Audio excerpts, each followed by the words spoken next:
بسم اللہ الرحمن الرحیم۔ السلام علیکم۔ تو کیسے ہیں ویورز آپ لوگ سب؟ امید کرتا ہوں آپ لوگ سب خیریت سے ہوں گے۔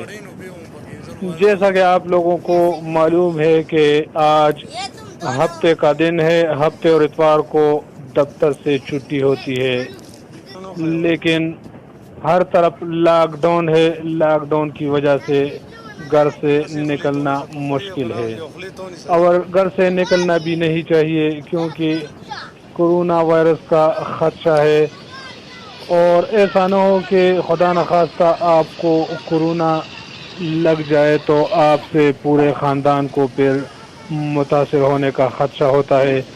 تو کوشش کرے بلا ضرورت گھر سے نہ نکلیں، چھٹی بھی گھر پر ہی منائیں۔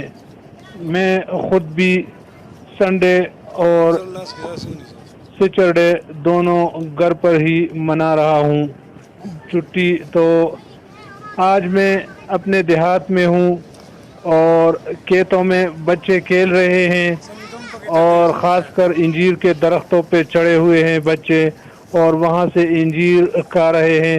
میں خود بھی کافی انجوائے کر رہا ہوں۔ تو آئیے آپ لوگ بھی ہمارے ساتھ انجوائے کریں۔ اس میں کچھ میرے بھی بچے ہیں، کچھ پڑوس کے بچے ہیں، اور کچھ رشتہ دار بھی ہے، کچھ ایسے بچے بھی ہیں جو کہ کھیل رہے ہیں، کچھ گائے چرا رہے ہیں۔ تو کافی سہانا موسم ہے، اور چھٹی بہت ہی سادہ طریقے سے میں منا رہا ہوں۔ آپ لوگ بھی ایسی سادہ طریقے سے چھٹی منائیں، بلا ضرورت بالکل گھر سے نہ نکلے، اپنے گھر کے آس پاس ہی چھٹی انجوائے کریں۔ سوشل ڈسٹینس کا بھی خاص خیال رکھیں۔ ہمارے دیہات میں تو شکر ہے ابھی تک کسی کو کورونا وائرس نہیں لگی ہوئی ہے، اور اللہ نہ کرے کسی کو بھی نہ لگے۔ بہرحال احتیاط کرنی چاہیے، اور ماسک کا بھی استعمال کرے، بلکہ ماسک پہننا یہ لازمی ہے۔ تو بغیر ماسک کے نہ خود گھر سے نکلیں، نہ بچوں کو بھی باہر نکلنے دیں۔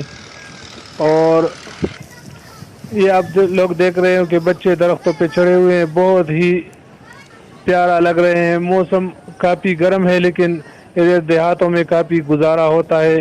یہاں پر اتنی زیادہ گرمی نہیں ہے۔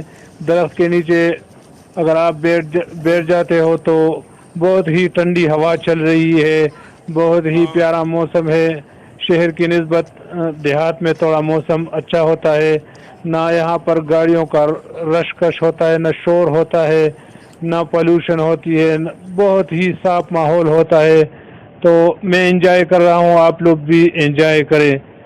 اور یہ چھوٹی سی ویڈیو ہے، امید ہے آپ لوگوں کو پسند آئی ہوگی۔ اگر ویڈیو آپ لوگوں کو پسند آئی ہو تو ویڈیو کو لائک اور چینل کو لازمی سبسکرائب کریں۔ دعا میں یاد رکھنا، میں ہوں سعید یوسف خیل، اور آپ دیکھ رہے ہیں کوہ دامان نیوز۔